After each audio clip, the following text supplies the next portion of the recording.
여러분들 안녕하세요. 성실한TV 엄현석 회계사입니다.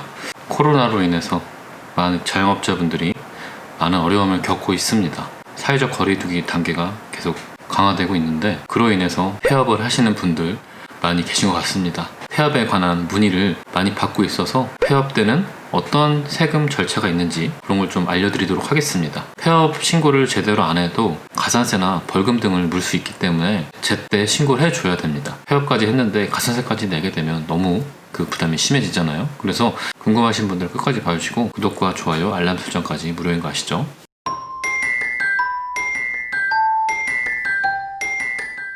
먼저 폐업을 하기로 마음을 정하셨다면 가장 먼저 해야 될 일은 폐업 신고입니다. 폐업 신고는 세무서에 가셔서 하셔도 되지만 인터넷으로 홈택스에 접속하신 다음에 공인인증서 로그인하시고 신청 제출 메뉴에서 그 신청 업무 휴업 폐업 신고 그 중에 폐업 신고를 선택하시면 되는데요.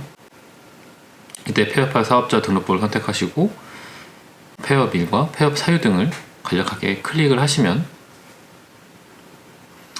그것으로 폐업 신고는 마무리가 됩니다. 제대로 폐업 신고가 됐는지 확인하고 싶으신 분들은 신청 제출 메뉴에서 민원 신청 처리 결과 조회 그 메뉴를 누르시면 내가 했던 폐업 신고에 대해서 제대로 됐는지 확인을 할 수가 있습니다. 만약 여러분들이 하고 계신 그 업종이 숙박업이나 약국이라면 그 관련된 면허나 허가증을 다시 반납을 해야 됩니다. 이것도 해당 기관에 반납을 해야 되는데 그것도 이제 번거로울 수 있으니까 이 홈택스에서 통합적으로 제출을 할 수가 있습니다. 지금 보여드렸던 이 화면에서 본인의 업종을 선택하신 다음에 그 첨부 파일, 사진을 찍든 아니면 스캔을 하든 해서 같이 첨부해서 제출하시면 됩니다. 본인 업종이 이런 면허증을 반납해야 되는 업종인지 확인하기 위해서는 전화 1269 하셔가지고 그 상담 받으셔서 안내 받으시면 될 것 같습니다. 그 다음 두 번째로 해야 될 일은 바로 부가세 신고입니다. 이 폐업했다고 부가세 신고를 안 하는 게 아니라 여러분들이 만약 상반기에 폐업 신고를 했다면 1월 1일부터 그 폐업일까지 기간에 대한 사업 실적에 대해서 부가세 신고를 하셔야 되고요. 하반기에 폐업했다면 7월 1일부터 폐업일까지의 사업 실적을 가지고 부가세 신고를 하셔야 됩니다. 여기서 주의하실 것은 여러분들이 폐업하고 남은 재화들이 있다면 그 남은 재화들에 대해서 부가세 신고를 해야 된다는 겁니다.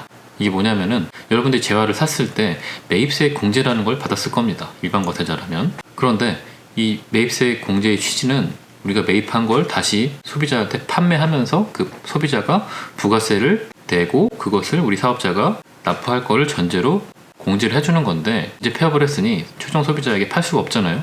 그렇다면 공제해준 부가세만큼을 이제 내놔라 라고 하는 개념으로 부가세를 다시 국가에 반납을 해야 된다 라고 생각하시면 될 것 같습니다. 따라서 폐업할 때는 그 재화를 웬만하면 싸게라도 넘기시는 게 어떻게 보면 부가세를 아낄 수 있는 방법이 아닐까 라는 생각이 좀 듭니다. 그리고 만약 그 폐업할 때 내가 했던 사업을 그대로 다른 사람에게 넘기는 양수도를 했다 이랬을 때는 제가 지난 영상에서 권리금과 관련된 영상을 찍으면서 이 부분에 대해서 설명을 드린 적이 있거든요. 그래서 그 영상을 참고하시면 이렇게 사업을 양수도 할 때 그 부가세 신고에 대한 걸 확인하실 수 있으니까 그 영상을 좀 참고해 보시길 바랍니다.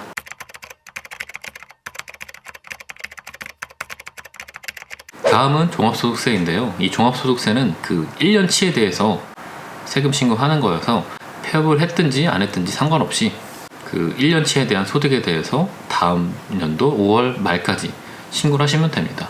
지금 당장 폐업하셨다고 해서 종합소득세 신경 쓰실 건 없고 내년 5월 달에 신고 납부하시면 됩니다. 폐업하시고 신규 사업을 했다. 신규 사업에서 발생했던 소득까지도 포함해서 내년도 5월에 그 종합소득세 신고를 하시면 됩니다. 그 다음으로 여러분들이 사업을 하시면서 직원을 고용했다 라고 한다면 그 직원에게 지급한 급여에 대해서 지급 명세서를 제출하셔야 됩니다. 이것도 일용직에게 지급한 건지 근로자에게 지급한 건지에 따라서 그 각각 해야 되는 기한이 다릅니다. 이때까지 하지 않으면 또 가산세도 낼 수 있으니까 여러분들 요거를 잘 신경 써서 제때 해 주셔야 됩니다. 이제 마지막으로 그 4대 보험을 이제 가입을 종료해야 되는데 요거는 건강보험공단에만 신고를 하시면 나머지 국민연금, 고용보험, 산재까지 다 넘기게 돼 있어서 건강보험공단에만 하시면 되는데 근로자가 있었다면 근로자에 대한 4대 보험 상실 신고를 해 주셔야 되고요. 그리고 그 사업자는 4대 보험 사업장 탈퇴 신고를 해 주셔야 되고 그리고 직원에 대한 고용 산재 보험에 대해서 보수 총액을 신고하셔야 됩니다. 4대 보험 관련 해지 업무는 폐업일로부터 14일 내에 하셔야 됩니다. 이 기간 내에 하지 않으면 과태료가 최대 300만 원까지 부과될 수 있으니까 불필요하게 과태료 되면 안 되니까요. 이 기간 기억해 놓으셨다가 꼭 신고하시기 바랍니다. 자영업자분들 너무 힘든 시기를 보내실 것 같습니다. 조금만 더 힘내시고요. 폐업했다고 손 놓지 마시고 이런 거 남아있는 신고 절차들 꼭 챙기셔서 불필요한 가산세나 과태료 물지 않길 바라고요. 저는 또 다음에 더 유익한 영상으로 찾아뵙도록 하겠습니다.